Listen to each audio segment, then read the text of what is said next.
I thought I was just helping out.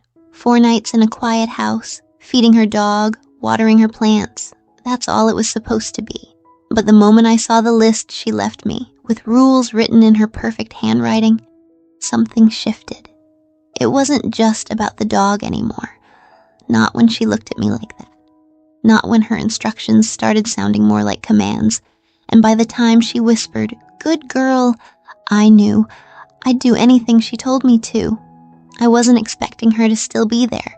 The plan was simple. My best friend Jess was heading out of town with her dad for the week, and her mom, Marina, was supposed to leave for a business trip the morning after. All I had to do was stay over for a few nights, water the plants, walk their old Labrador, Benny, and keep the house from looking abandoned. Jess had begged me, saying, "You practically live here anyway. My mom trusts you more than anyone." But when I arrived, a bag slung over my shoulder, Marina was standing at the kitchen counter in a slate gray wrap dress, sipping coffee and scrolling through her tablet like she belonged in a designer magazine ad. "You're early," she said, not looking up. "Yeah," I said, trying not to sound as startled as I felt. "Sorry, Jess told me you'd already be gone." She finally looked at me then, and for a split second, something unreadable flickered in her eyes, surprise maybe, or amusement. "Change of plans," she said. "My flight's tomorrow morning now. Hope you don't mind sharing the space for a night." No, of course not. I told myself to relax. I'd known Marina for years. She was always polite, always graceful, always a little intense. Not strict, just controlled. Everything about her was measured. Her words, her tone, her posture. Even her perfume, something soft and expensive, seemed like it knew exactly how far to reach without ever overstepping. She showed me to the guest room like she was giving a private tour of an art gallery. "You remember this room, right? It's yours for the week. Bathrooms across the hall. Towels are in the closet. Benny's leash is by the front door." "Thanks, Marina." She turned to leave, then paused. "You can call me Marina while Jess isn't around. Ms. Callahan sounds a bit too school fundraiser." I smiled, a little awkwardly. "Okay, Marina." She glanced back over her shoulder, lips curling slightly. "Good girl." I stood there for a beat too long after she left, heart skipping for reasons I didn't fully understand. It was just a thank you, just a compliment, and yet something about the way she said it made my skin flush and my chest tighten. I shook it off and unpacked. That evening was quiet. Jess texted to say they'd landed safely, and I took Benny for a short walk before dinner. Marina was already halfway through a glass of wine when I came back in, barefoot in a soft silk robe, hair pinned loosely. She offered me a glass. "Just one, if you're not driving." And we sat in the living room, exchanging light conversation about school, her work, and the book I noticed sitting on the coffee table. She had a way of speaking that made everything sound deliberate. She didn't fill silences with fluff. Every glance, every word carried intention, and yet she never made me feel unwelcome. Just watched, measured, like she was reading a page I didn't know I'd left open. I caught myself studying her fingers as they wrapped around the wine glass, long, elegant, with pale pink polish. The robe she wore had fallen slightly off one shoulder, revealing smooth skin and the strap of something black and lacy underneath. She noticed me looking. "You're very observant," she said, sipping slowly. I blinked. "Sorry, I didn't mean to stare." Her smile deepened just enough to be something else. "You'll be fine here this week. Just follow the rules I left on the fridge and Benny will tell you if you miss anything. He's very vocal about breakfast time." I laughed, relieved for the change in tone. "Noted. Oh, and one more thing." She stood, tightening the sash on her robe as she walked past me. "Try not to sneak treats to him. He knows how to beg, but he doesn't need encouragement." I raised my hands. "No treats. Got it."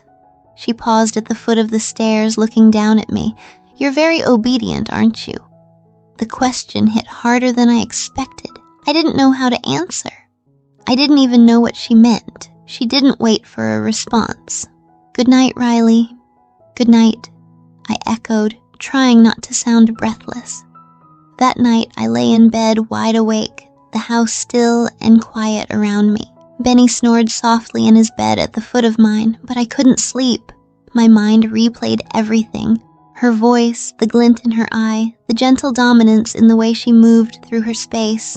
I came to watch her dog, but even on the first night, I knew something else was happening, and it had very little to do with Benny. The list was written in neat, precise handwriting. Blue ink on ivory stationery, taped to the fridge like it belonged there permanently.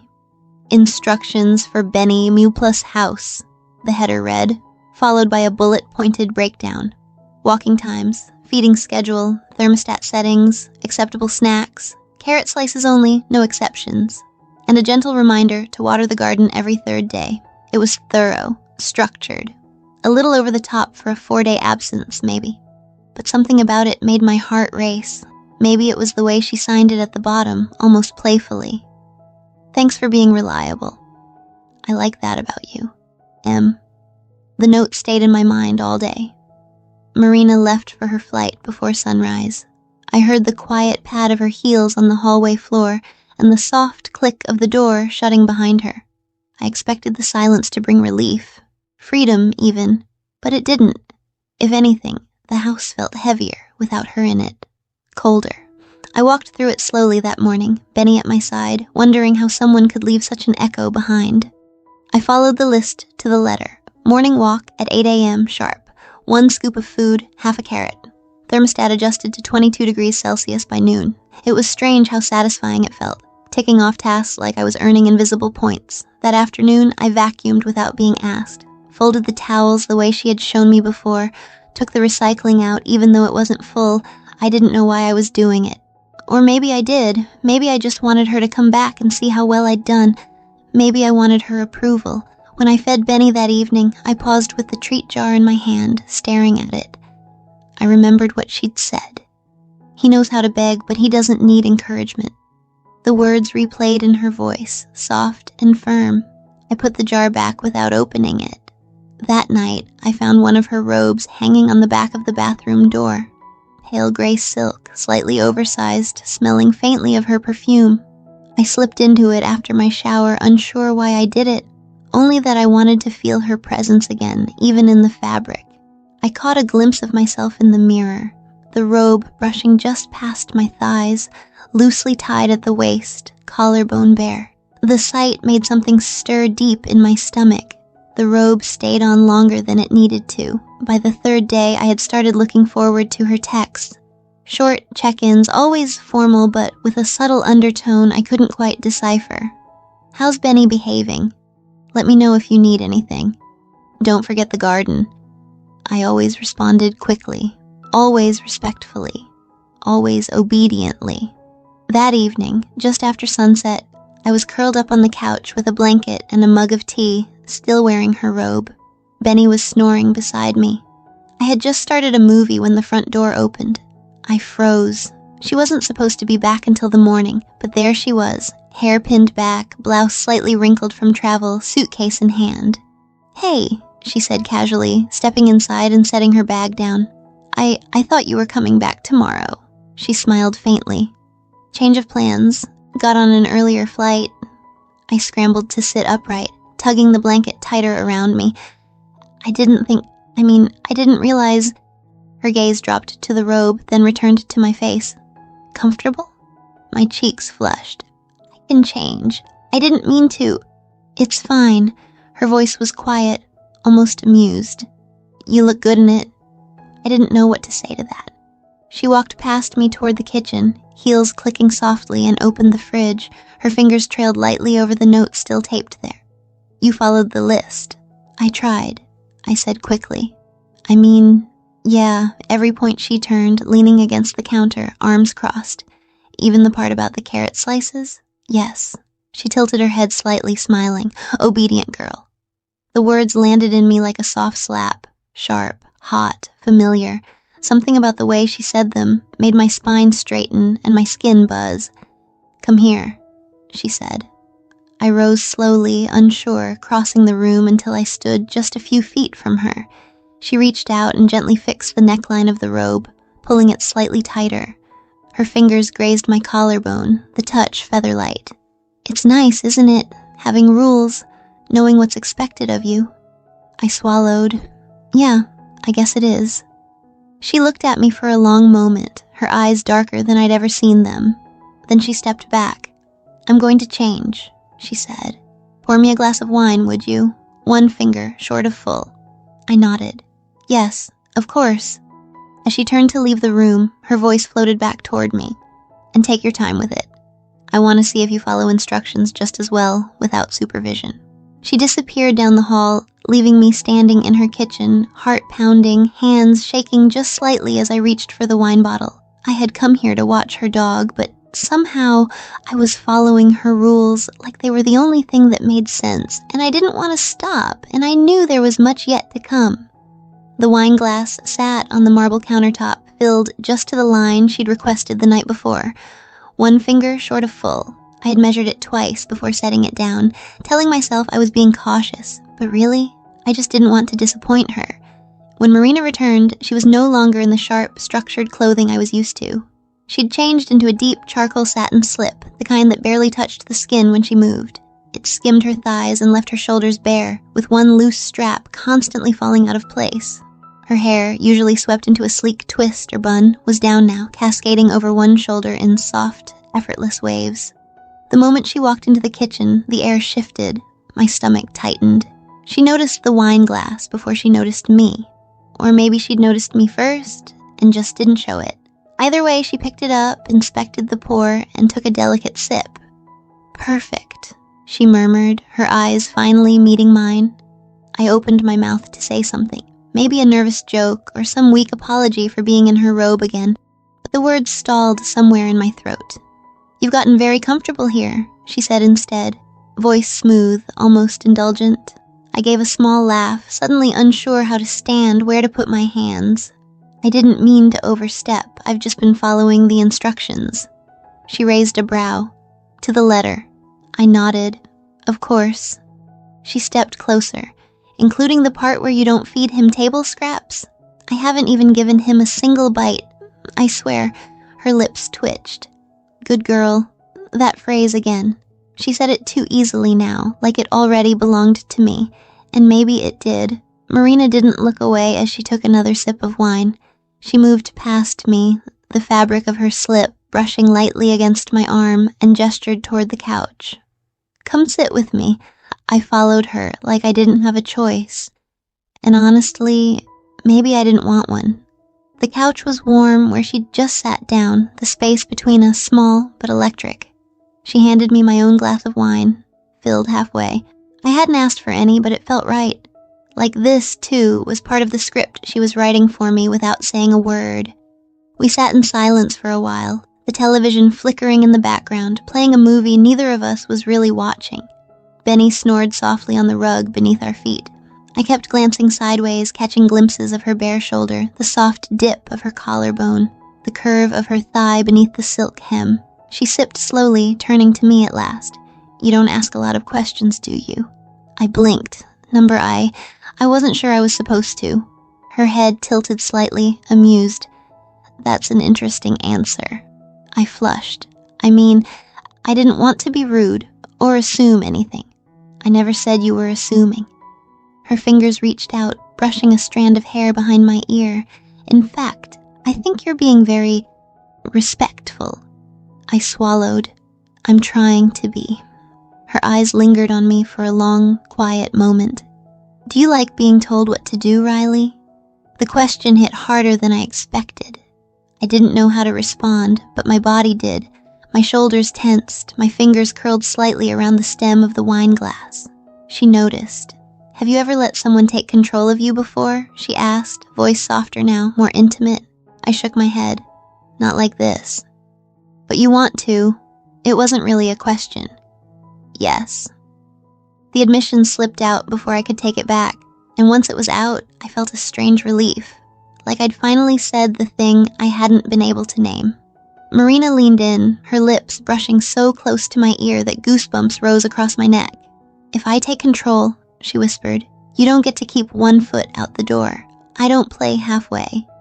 My chest rose and fell faster now. I set the wine glass down carefully. I understand. Do you? She asked, her hand resting on my knee now. Because once we cross that line, I will expect you to follow every word I say. I'll expect you to listen, to obey. I met her gaze. I want that. She searched my face, her thumb brushing lightly against the inside of my knee. Not tonight, she said at last, leaning back again. You're not ready. Why not? Because I want you restless, she said with a small, knowing smile. I want you lying awake, thinking about what it would feel like if I said, now.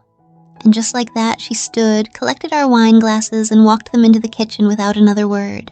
The silk of her slip shimmered under the hallway light as she disappeared from view. I sat there, stunned, aroused, confused, and desperate for something I couldn't even define. When she returned, she paused in the doorway, resting one hand against the frame. Go to bed, Riley. I rose immediately. Yes, Marina. Her eyes gleamed in the low light. Good girl. I walked back to the guest room on shaky legs, heart pounding loud in my chest. My skin buzzed with the ghost of her touch, her words echoing in my head like commands I hadn't yet earned. I lay in bed that night wearing her robe again, the sheets cool against my feverish skin, my thighs pressing tight together with need I didn't dare relieve. I didn't sleep. I couldn't. All I could think about was her voice, the way she said not tonight, and how badly I wanted her to say now. This wasn't about the dog anymore, and maybe it never had been. And I knew this was just the beginning. By the fourth night, obedience had stopped feeling like a choice. It was baked into the way I moved through the house, how I poured her wine without asking, how I straightened the throw pillows after she left the room. Every tiny task felt like a secret test, and I wanted to pass, desperately. I wanted to earn her gaze, her touch, her approval. The day had passed in a blur. Marina worked from home, taking calls from her office while I kept to myself. I cleaned more than necessary, dusted places no one would ever notice. She barely spoke to me, but every time she passed by, I could feel the heat of her presence behind me like sunlight filtering through a window. She didn't touch me, didn't tease, and somehow that restraint undid me more than anything else. That evening, just as I stepped out of the shower, there was a soft knock at the bathroom door. I left something for you on the bed, she said. Her voice was calm, smooth as ever. Put it on. Meet me in the living room when you're ready. I opened the door slowly once I was sure she was gone, heart hammering in my chest. On the bed lay a black silk slip, simple, short, impossibly soft. Beside it, a folded note in the same delicate handwriting as her fridge instructions. No bra, no underwear, hair down, come barefoot, don't make me wait. The breath left my lungs in one shaky exhale. I followed her instructions exactly. When I stepped into the living room, she was already there, seated in the armchair by the window, legs crossed, wine glass in hand. She was wearing a fitted robe this time, deep burgundy, tied loosely at the waist. Her hair was pinned back again, neat and regal, like she hadn't spent the entire week unraveling me piece by piece. She looked up from her glass and let her gaze drift over me slowly, deliberately, like she had every right to take her time. Turn around, she said softly. I did. Good. She set her wine down and stood, her bare feet soundless on the hardwood floor. She approached slowly, each step more measured than the last. When she finally reached me, she stood behind me for a moment without touching me, her breath grazing the back of my neck. Then her fingers gently moved my hair to one side. I told you I wanted you restless, she whispered. Did you lie awake last night, Riley? Yes, I breathed. Her fingers traced down my spine, feather light through the silk, thinking about what would happen if I said that now. Yes. And do you still want it? More than anything. Yes. Her hands slid around my waist, pulling me gently back against her. Her lips brushed my neck, and I nearly melted on the spot. Then listen carefully, she murmured. You will do exactly as I say. No hesitation, no second guessing. If I tell you to stop, you stop. If I tell you to speak, you speak. Otherwise, you're quiet. Understood? I nodded. She stepped around me, tilting my chin upward with one finger. Use your words. Yes, Marina. A smile tugged at the corner of her mouth. Good girl. Then she kissed me. It wasn't tentative or gentle. It was deep, consuming, full of pent-up hunger and unspoken things. Her hands cupped my face, then trailed down my sides, thumbs pressing into the curve of my hips as she walked me backward toward the couch. She sat first, then guided me into her lap, my knees on either side of hers, the silk slipping higher up my thighs. Her hands rested on them like she was claiming territory. She kissed me again, slower this time, letting her fingers explore, test, and possess. "Keep your eyes on me," she whispered, slipping a strap off my shoulder. "Hands to yourself." I obeyed. Her touch moved under the silk, across bare skin, warm and confident. She explored me like she had all the time in the world, every pass of her fingers calculated, watching me react with parted lips and flushed cheeks. She teased the edge of pleasure again and again, pulling back just before it spilled over, leaving me aching, breathless. She said softly. I hesitated, lips trembling. She met my eyes. I said, "Beg." "Please," I whispered. "Well, please don't stop." "Please what?" "Please touch me," I gasped. "Please let me come." The words tasted like surrender, and she rewarded them. Her hands slid between my thighs, her fingers finally moving with intention. I cried out, my forehead falling to her shoulder, my body shaking under the pressure of her control. "Good girl," she murmured. "That's it. Let go." And I did. My release came in waves, full and helpless. She held me through all of it, her arm tight around my waist, her lips brushing my temple. I collapsed into her chest, panting, dazed, floating somewhere between exhaustion and disbelief. When I finally looked up, she was watching me, soft now, almost tender. "Still want to obey me?" she asked. I nodded, breathless, more than ever. She pulled me in again, resting her chin on my shoulder. "Then stay." And I did. That night, we didn't sleep in separate rooms. She pulled me under her covers, spooned me with her arm across my waist, and whispered instructions that had nothing to do with obedience, just warmth, closeness, the quiet promise that this wasn't over. I'd come here to watch her dog, but now I'd do anything she told me to. I woke to warmth, soft sheets, a steady breath against my neck, and Marina's arm draped across my waist like she'd always belonged there. For a few precious seconds, I let myself believe it was real, that this was our routine, that this was allowed.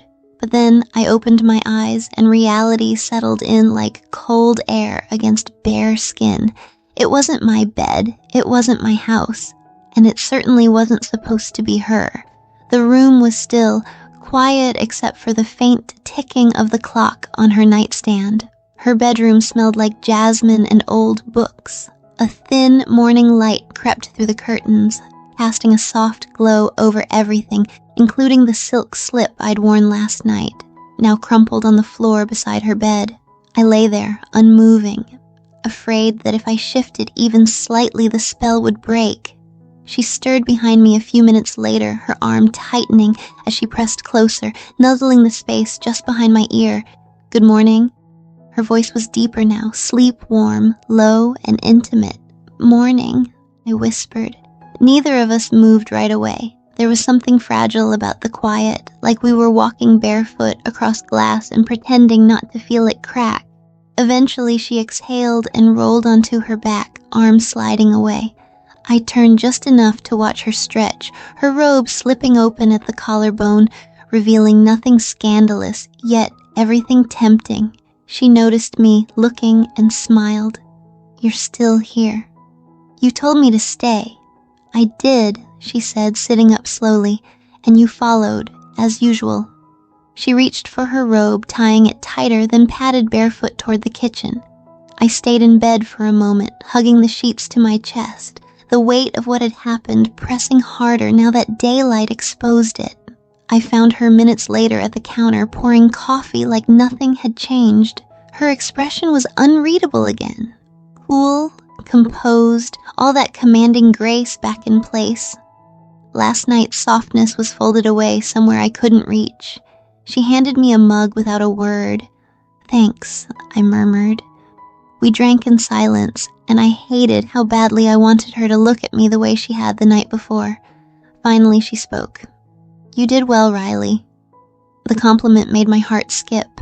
"So, That wasn't just a one-time thing? She hesitated, then I don't do things halfway. If I didn't want it, it wouldn't have happened. But? I asked, because I could feel the but hanging in the air between us. But that doesn't mean this is something we can play pretend about in daylight, she said, gently but firmly. I'm your friend's mother.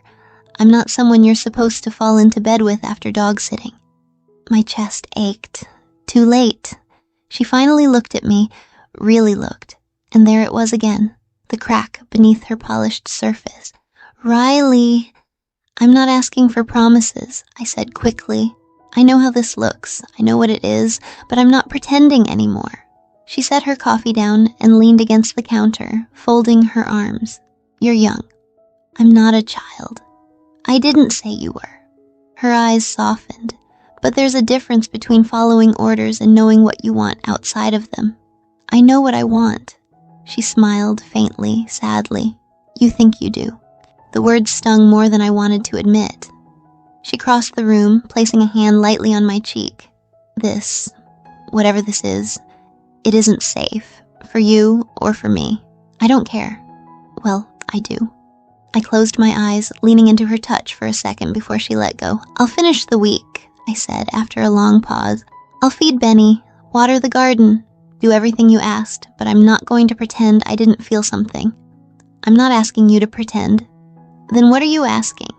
She didn't answer. Instead, she stepped back, picked up her mug, and walked into the living room without another word, leaving me alone with cold coffee and a heart that was no longer playing by her rules. I told myself I was just there to watch her dog, that it was simple, temporary, safe. But now I can't stop replaying the way she looked at me in the dark, how she whispered instructions like secrets I wasn't supposed to hear. Maybe she was right. Maybe I don't know what I want. Or maybe I just want her, no matter how wrong it is. So tell me, was I just a distraction? Or did I make her lose control too? Let me know in the comments, because I can't stop wondering if she's still thinking about me when the lights go out.